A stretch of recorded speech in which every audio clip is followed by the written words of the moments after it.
Hello friends, education फंडा YouTube channel पर आप सभी का स्वागत है। हमारे यूट्यूब चैनल एजुकेशन फंडा को सब्सक्राइब करें, वीडियो को लाइक करें और शेयर करें ताकि आपको और नए वीडियो मिल सके। आज हम मनोविज्ञान की बाल विकास की शाखा के अंतर्गत जो वृद्धि और विकास की संकल्पना है उससे संबंधित प्रश्नों की सीरीज लेकर आए हैं। इन प्रश्नों में पिछली कुछ परीक्षा में आए हुए प्रश्न और आने वाली परीक्षाओं में किस प्रकार के प्रश्न आ सकते हैं, इनका समायोजन करके अच्छी तरीके से प्रश्नों को तैयार किया गया है। तो आइए शुरुआत करते हैं प्रश्नों की सीरीज का पहले प्रश्न के साथ। पहला प्रश्न है, विकास एवं वृद्धि है एक दूसरे के विरोधी, समान, पूरक, इनमें से कोई नहीं। तो देखिए, इसका सही जवाब ऑप्शन नंबर 3 होगा। विकास एवं वृद्धि एक दूसरे के पूरक हैं। न तो विकास और वृद्धि एक दूसरे के विरोधी हैं और न ही एक दूसरे के समान है। तो विकास और वृद्धि क्या है? एक दूसरे के पूरक हैं। इसका सही जवाब ऑप्शन नंबर 3 होगा। अगला प्रश्न लेते हैं। निम्न में से गलत कथन है। ऑप्शन 1, वृद्धि विकास का एक घटक है। ऑप्शन 2, विकास वृद्धि का एक घटक है। ऑप्शन 3, वृद्धि एक पक्षीय होती है। ऑप्शन 4, वृद्धि एक निश्चित आयु तक चलती है। तो इसमें देखिए, आपको गलत कथन चुनना है। पहला ऑप्शन देखते हैं, वृद्धि विकास का एक घटक है। तो ये बात बिल्कुल सही है। वृद्धि विकास का एक घटक है, यानी वृद्धि विकास में समाहित होती है। ऑप्शन 2 देखते हैं, विकास वृद्धि का एक घटक है। विकास वृद्धि का घटक नहीं हो सकता। वृद्धि विकास का घटक हो सकता, लेकिन विकास वृद्धि का घटक नहीं हो सकता, क्योंकि वृद्धि विकास में समाहित हो सकती है लेकिन विकास वृद्धि में समाहित नहीं हो सकता है। अतः प्रश्न के अनुसार हमारा सही जवाब ऑप्शन नंबर 2 होगा। तीसरा ऑप्शन भी देख लेते हैं। वृद्धि एक पक्षीय होती है। ये बात सही है। वृद्धि एक पक्षीय होती है, यानी वृद्धि का संबंध शारीरिक अंगों में होने वाली बढ़ोतरी से है। तो वृद्धि एक पक्षीय होती है। अगला, वृद्धि एक निश्चित आयु तक चलती है। ये बात भी सही है कि वृद्धि एक निश्चित आयु तक चलती है, जबकि विकास है जीवन पर्यंत तक चलता है। यानी इस प्रकार हमारे इस प्रश्न का सही जवाब ऑप्शन नंबर 2 होगा। अगला प्रश्न लेते हैं। असत्य कथन है। विकास जीवन पर्यंत चलने वाली प्रक्रिया है। विकास बहुआयामी होता है। विकास संकुचित अर्थ प्रकट करता है। विकास में वृद्धि एवं ह्रास दोनों उत्तरोत्तर चलते रहते हैं। तो असत्य कथन बताना है आपको। ऑप्शन 1, विकास जीवन पर्यंत चलने वाली प्रक्रिया है। ये बात सत्य है, क्योंकि विकास है जो गर्भावस्था से लेकर मृत्यु तक चलने वाली प्रक्रिया है। ऑप्शन 2, विकास बहुआयामी होता है। ये बात भी सही है। विकास बहुपक्षीय होता है, यानी शारीरिक विकास, मानसिक विकास, संज्ञानात्मक विकास, भाषाई विकास, यानी विकास के पक्ष अनेक होते हैं। तीसरा, विकास संकुचित अर्थ प्रकट करता है। ये बात गलत है, क्योंकि विकास का अर्थ व्यापक होता है। तो आप प्रश्न के अनुसार सही जवाब ऑप्शन नंबर 3 होगा। ये बात असत्य है, क्योंकि विकास व्यापक अर्थ प्रकट करता है। ऑप्शन 4, विकास में वृद्धि एवं ह्रास दोनों उत्तरोत्तर चलते रहते हैं। तो ये बात सही है। विकास में वृद्धि एवं ह्रास दोनों उत्तरोत्तर चलते रहते हैं। जैसे कुछ समय तक है जो वृद्धि बढ़ती रहती है, लेकिन फिर जीवन के अंतिम समय में है जो शारीरिक अंगों में जो है एक्टिव नहीं होते हैं, इतने सक्रिय नहीं रहते हैं, तो धीरे धीरे क्या होने लग जाता है, ह्रास होने लग जाता है। इस प्रकार हम कह सकते हैं कि वृद्धि एवं ह्रास हैं जो दोनों उत्तरोत्तर विकास में चलते रहते हैं। वहीं अगर देखा जाए तो व्यक्ति का अनुभव बढ़ता है उम्र बढ़ने के साथ, लेकिन वो शारीरिक अंगों में वो पहले जैसा उसमें जो है एक्टिवनेस नहीं होती है। तो इस प्रकार हम कह सकते हैं विकास में वृद्धि एवं ह्रास दोनों उत्तरोत्तर चलते रहते हैं। अगला प्रश्न लेते हैं, मानव विकास के संबंध में कौन सा कथन गलत है? ऑप्शन 1, विकास पूर्वानुमान होता है। ऑप्शन 2, विकास निरंतर होने वाली प्रक्रिया है। ऑप्शन 3, विकास रेखीय होता है। ऑप्शन 4, विकास सामान्य से विशिष्ट की ओर चलता है। तो गलत कथन बताना है मानव विकास के संबंध में। ऑप्शन 1 देखते हैं, विकास पूर्वानुमेय होता है। ये बात बिल्कुल सही है, क्योंकि विकास के बारे में हम पूर्व अनुमान लगा सकते हैं, विकास के बारे में भविष्यवाणी की जा सकती है, यानी कि इसका संबंध पूत के पांव पालने में ही दिख जाते हैं। यानी हम बच्चे के जन्म के समय भी हम ये कह सकते हैं कि आगे जाकर ये बच्चा क्या बनने वाला है। तो विकास के बारे में पूर्व अनुमान लगाया जा सकता है, यानी विकास के बारे में भविष्यवाणी की जा सकती है। 2 नंबर ऑप्शन को देखते हैं, विकास निरंतर होने वाली प्रक्रिया है। ये बात भी सही है, यानी विकास है जो निरंतर होने वाली प्रक्रिया है। ये प्रक्रिया गर्भाधान से मृत्यु तक लगातार चलती रहती है, जिसमें वृद्धि एवं ह्रास दोनों शामिल हैं। ये बात भी सही है। 3 नंबर, विकास रेखीय होता है। ये बात गलत है, विकास रेखीय नहीं होता है, विकास वर्तुलाकार होता है। और अगला, विकास सामान्य से विशिष्ट की ओर चलता है। ये बात सही है, विकास है जो सामान्य से विशिष्ट की ओर चलता है। यानी बालक है जो विकास की प्रारंभिक अवस्था में सामान्य क्रियाएं करता है, बाद में है जो धीरे धीरे विशिष्ट क्रियाएं सीखता है, यानी स्पेसिफिक एक पार्ट से वो काम कर लेता है। लेकिन शुरू में है जो पूरी बॉडी को, मतलब पूरी बॉडी से वो है जो उसमें, जैसे मान लीजिए किसी पेन को पकड़ रहा है तो पूरे हाथ से इस तरह पकड़ता है, लेकिन धीरे धीरे स्पेसिफिक अंगुलियों से उस पेन से लिखना सीख जाता है। तो ये विकास का सामान्य से विशिष्ट की ओर सिद्धांत है। तो इस प्रश्न के अनुसार हमारा सही जवाब होगा ऑप्शन नंबर 3। अगला प्रश्न लेते हैं, निम्न में से कौन सा कथन विकास के बारे में सत्य नहीं है? ऑप्शन 1, वंशानुक्रम एवं वातावरण का योगफल। ऑप्शन 2, वंशानुक्रम एवं वातावरण की अंतःक्रिया का परिणाम है। ऑप्शन 3, विकास एक व्यक्तिगत प्रक्रिया है। ऑप्शन 4, विकास परस्पर संबंध का सिद्धांत है। सत्य नहीं है वो बात बतानी है। यानी ऑप्शन 1 देखते हैं, विकास वंशानुक्रम एवं वातावरण का योगफल है। ये बात बिल्कुल सही है, विकास वंशानुक्रम एवं वातावरण का योगफल होता है, नहीं होता है। ये बात सत्य नहीं है, वंशानुक्रम एवं वातावरण का विकास योगफल नहीं होता है, बल्कि गुणनफल होता है। तो प्रश्न के अनुसार सत्य बात नहीं है, तो हमारा सही जवाब ऑप्शन नंबर 1 हो जाएगा, क्योंकि विकास है जो वंशानुक्रम और वातावरण का गुणनफल होता है, योगफल नहीं होता है। ऑप्शन 2 देख लेते हैं, वंशानुक्रम में वातावरण की अंतःक्रिया का परिणाम है। बिल्कुल ये बात सही है, वंशानुक्रम एवं वातावरण की अंतःक्रिया का परिणाम है विकास, क्योंकि वंशानुक्रम एवं वातावरण का यह गुणनफल होता है। 3 में, विकास एक व्यक्तिगत प्रक्रिया है।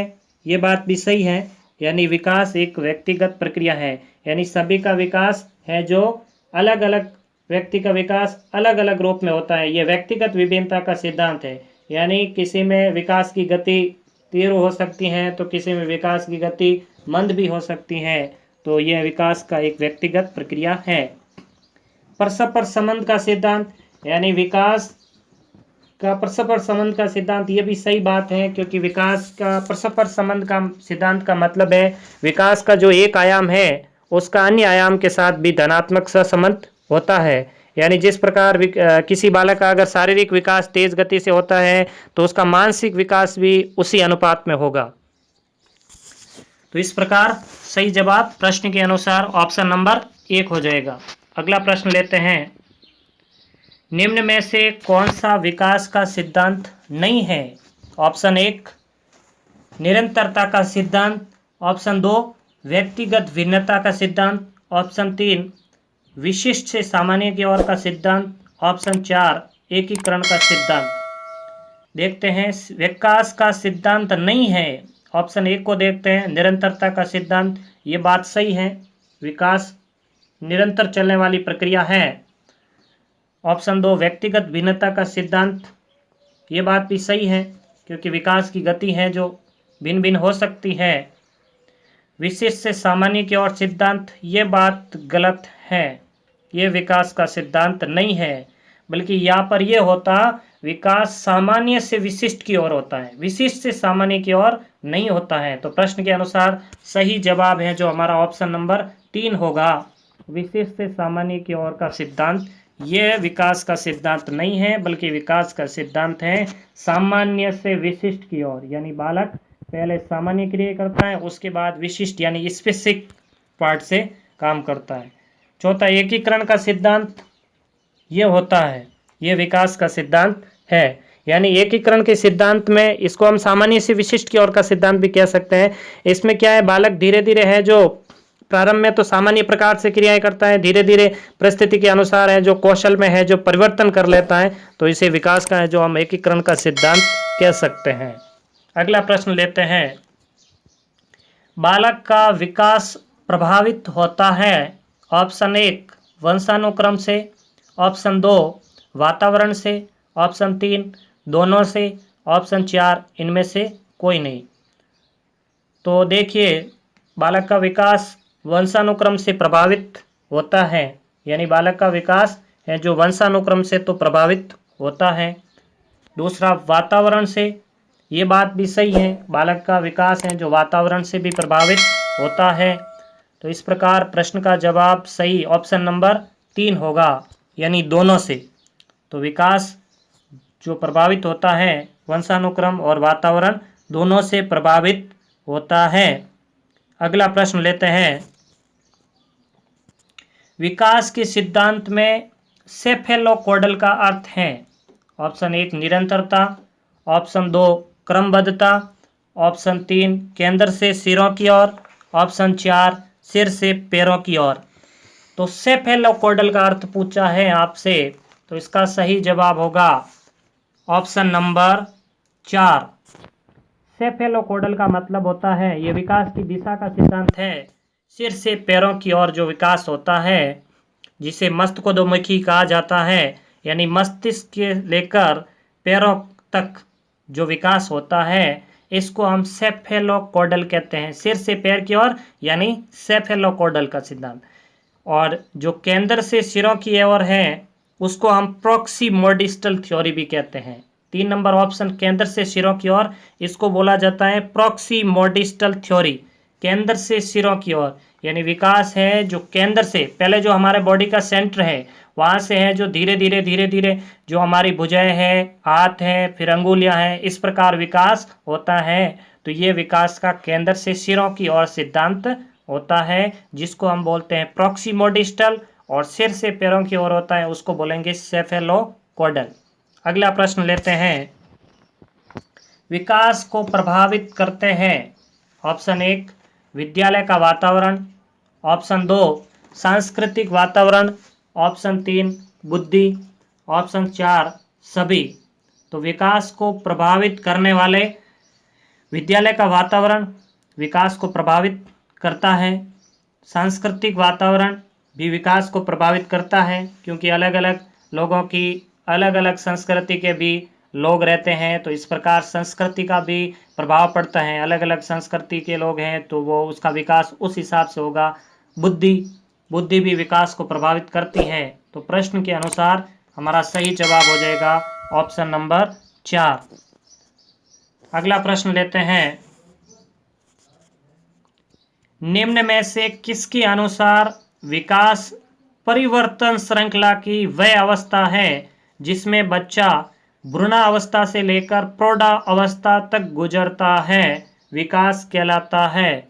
ये किसने कहा था कि विकास है जो परिवर्तन श्रृंखला की अवस्था है, यानी विकास परिवर्तनशील होता है जिसमें बच्चा भ्रूणावस्था से लेकर प्रौढ़ावस्था तक गुजरता है। तो ये option 1 James Drever, option 2 Hurlock, option 3 Munro, option 4 कोई नहीं। तो इसका सही जवाब होगा ऑप्शन नंबर 1, यानी जेम्स ड्रेवर ने कहा था। किसने कहा? जेम्स ड्रेवर ने कहा था कि विकास है जो परिवर्तनशील श्रृंखला की अवस्था है और इसमें है जो भ्रूणावस्था से लेकर प्रौढ़ावस्था तक गुजरता है वो विकास कहलाता है। अगला प्रश्न लेते हैं। विकास के संदर्भ में असत्य कथन है। ऑप्शन 1 विकास लंबवत होता है, ऑप्शन 2 विकास वर्तुलाकार होता है, ऑप्शन 3 सामान्य से विशिष्ट की ओर, ऑप्शन 4 उपरोक्त सभी। तो इसके संदर्भ में असत्य कथन बताना है। ऑप्शन 1 को देखते हैं। विकास लंबवत होता है, विकास लंबवत नहीं होता है। ये कथन है जो असत्य है कि विकास लंबवत होता है। तो प्रश्न के अनुसार हमारा सही जवाब ऑप्शन नंबर 1 हो जाएगा, यानी विकास लंबवत नहीं होता है। ऑप्शन 2 विकास वर्तुलाकार होता है, ये बात सही है। विकास है जो लंबवत न होकर वर्तुलाकार होता है और इसके अनुसार बालक है जो एक अवस्था से दूसरी अवस्था में जब गमन करता है तो अपने जो पूर्व की अवस्था से के गुण हैं उनको है जो सुदृढ़ करता हुआ आगे बढ़ता है। तो इस प्रकार हम कह सकते हैं कि विकास वर्तुलाकार होता है। तीसरा देखते हैं सामान्य से विशिष्ट की ओर। ये हम देख चुके हैं, विकास सामान्य से विशिष्ट की ओर होता है। तो प्रश्न के अनुसार हमारा सही जवाब असत्य कथन ऑप्शन 1 होगा, यानी विकास लंबवत नहीं होता है, विकास वर्तुलाकार होता है। अगला प्रश्न लेते हैं। निम्न में से कौन सा कथन विकास के संदर्भ में सत्य नहीं है? आपको बताना है। असत्य कथन ऑप्शन 1 विकास की प्रत्येक अवस्था के अपने खतरे हैं, ऑप्शन 2 विकास उकसावा बढ़ावा देने से नहीं होता है, ऑप्शन 3 विकास सांस्कृतिक परिवर्तनों से प्रभावित होता है, ऑप्शन 4 विकास की प्रत्येक अवस्था की अपनी विशेषताएं होती हैं। तो सत्य नहीं है। ऑप्शन 1 को देखते हैं। विकास की प्रत्येक अवस्था के अपने खतरे हैं, ये बात तो सत्य है क्योंकि विकास की प्रत्येक अवस्था के अपने अपने खतरे होते हैं, हर अवस्था खतरों से गुजरती है। दूसरी बात, विकास उकसावा या बढ़ावा देने से नहीं होता है, ये बात ठीक नहीं है।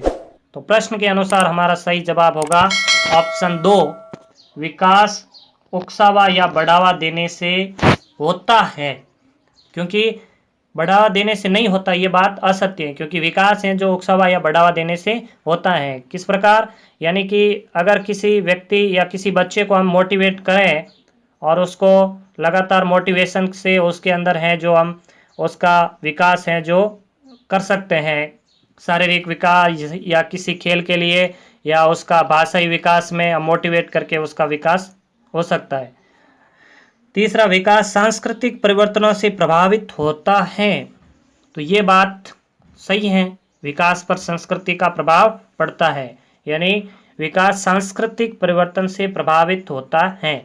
अगला, विकास की प्रत्येक अवस्था की अपनी विशेषताएं होती हैं, ये बात भी सही है, विकास की प्रत्येक अवस्था की अपनी विशेषताएं होती हैं। अगला प्रश्न देखते हैं। निम्न में से कौन सा कथन विकास के संबंध में सही नहीं है? ऑप्शन 1 विकास प्रतिमानों की कुछ निश्चित विशेषताओं की भविष्यवाणी की जा सकती है, ऑप्शन 2 विकास का उद्देश्य वंशानुगत संभाव्य क्षमता का विकास करना है, ऑप्शन 3 विकास के विभिन्न क्षेत्रों में संभाव्य खतरे नहीं होते हैं, ऑप्शन 4 प्रारंभिक विकास बाद के विकास से अधिक महत्वपूर्ण है। तो सही नहीं है ये बताना है विकास के संबंध में।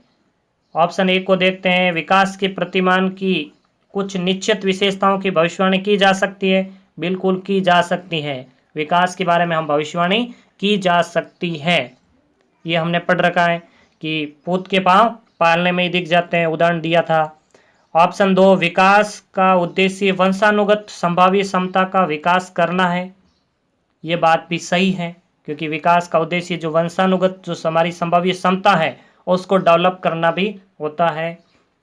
विकास के विभिन्न क्षेत्रों में संभाव्य खतरे नहीं होते हैं, ये बात है जो सही नहीं है, क्योंकि विकास के विभिन्न क्षेत्रों में संभाव्य खतरे होते हैं। तो प्रश्न के अनुसार सही जवाब ऑप्शन नंबर 3 हो जाएगा। जबकि ऑप्शन नंबर 4 को देखते हैं, प्रारंभिक विकास बाद के विकास से अधिक महत्वपूर्ण है। ये बात सही है, प्रारंभिक विकास है जो बाद के विकास से अधिक महत्वपूर्ण होता है। तो इस प्रकार के आज के हमारे ये प्रश्नों की सीरीज यहीं पर समाप्त होती हैं। अगर आपको ये पसंद आई है तो आप लाइक ज़रूर करें और इसको ज़्यादा से ज़्यादा शेयर करें, ताकि हम आपके लिए और नए वीडियो लेकर आ सकें। धन्यवाद।